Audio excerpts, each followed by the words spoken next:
Hi, hello everyone. In this video, we are going to discuss about crystal field splitting in elongated and compressed octahedral complexes. First one, elongated octahedral complex. See, you know about regular octahedral complex. What is a regular octahedral complex? A regular octahedral complex is one in which all the metal ligand bond distances are same. All the metal ligand bond distances are same. So these two ligands are known as axial ligands or axial bond lengths. These are equatorial bond lengths and equatorial ligands. 4 equatorial ligands and 2 axial ligands are present in a regular octahedron. Here all the metal ligand bond distances are same. So when it undergoes a distortion, two types of distortions are possible here. One is Z out distortion, the other is Z in distortion. Z out distortion means the ligands which are present on Z axis, means axial ligands, are far away from the metal ligand, like this. This means the metal ligand bond length which is present on Z axis are metal and axial ligand bond lengths are greater than that of metal ligand equatorial bond lengths. Here axial bond lengths are more than that of equatorial bond lengths. That is Z out distortion. It also called as elongated octahedral complex. It is seen to be a tetragonal in structure. That's why we are also called it as tetragonal distortion, tetragonal splitting, tetragonal complex. And another kind of distortion is Z in distortion. In Z in distortion, so this is a Z axis, axial ligands, these two are. The bond length between metal and axial ligand is very less when compared to metal and equatorial ligands. Here axial bond lengths are lesser than that of equatorial bond lengths. So that is there in Z in distortion or compressed octahedral complex.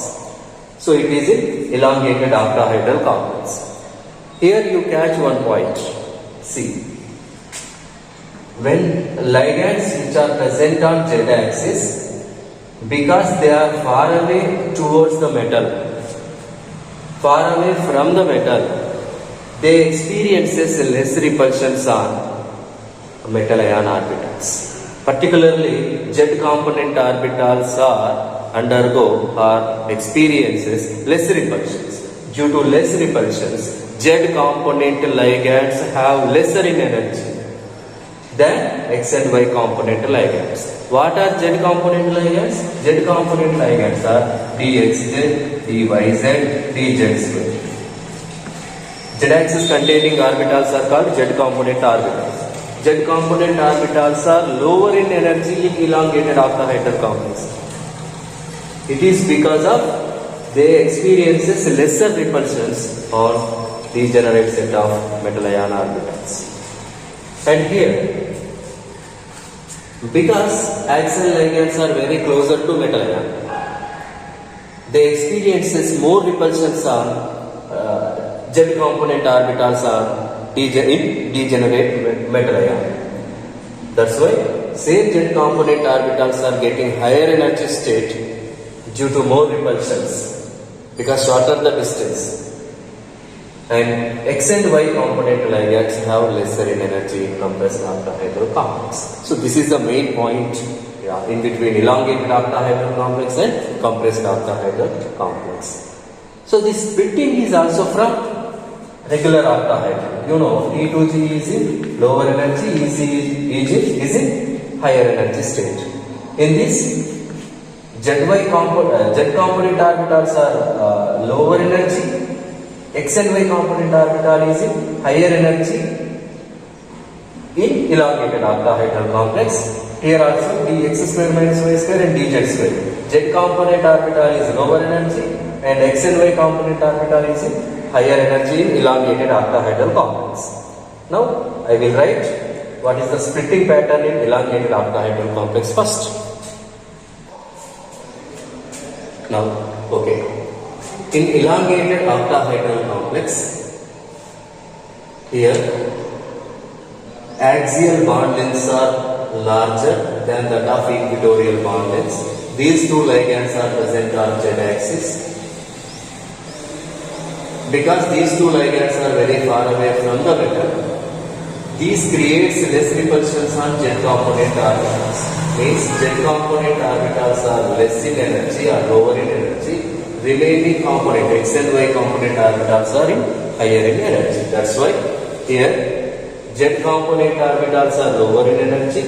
XY component orbitals is relatively higher in energy. In the same case here also. So you know these are from T to G, these are from EG in a regular octahedral complex. So this is the splitting pattern in elongated octahedral complex or Z out distortion or Z out octahedral complexes. Now we will see the compressed octahedral complex.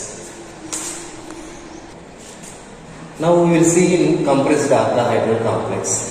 In compressed octahedral complex, axial metal ligand bond distances are shorter than equatorial bond distances. That means the ligands which are approaching via z-axis are very closer towards metal ion. That's why it creates more repulsion on z component ligands. Z component ligands of metal ion orbital experiences more repulsion, due to which energy increases which are present on z axis. Means z component ligands like dxz, dyz, dz square are relatively higher in energy due to more repulsions via z axis, and x and y component orbitals are relatively lower in energy in Z compressed octahedral complex or Z in distorted octahedral complexes. So this is the order of energy of orbitals after splitting in compressed octahedral complex. Okay, this is the Barry centering. So this one is, students, crystal field splitting in elongated and compressed octahedral splitting. So we need to remember a point where energy is increases, where energy is decreases. Where repulsions are more, there will be the energy is more. Okay, based on that point we can understand these two complexes, elongated and compressed octahedral complexes. Thank you.